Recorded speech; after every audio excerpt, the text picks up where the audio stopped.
Hello, Xhorse fans! The new version of Dolphin XP005 is available now, and today I'll walk you through it in detail.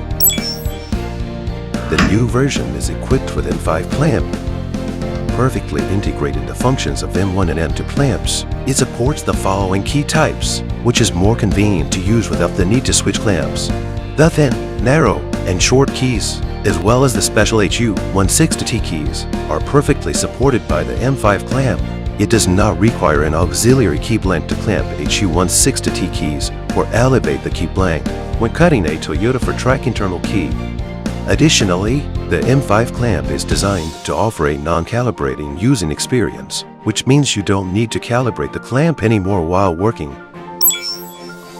Lithium-ion battery is optional for the new version and can also be installed in the machine if you need later on.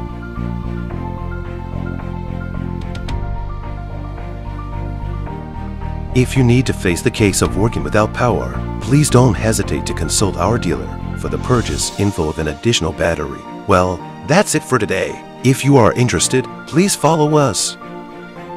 See you in the next video.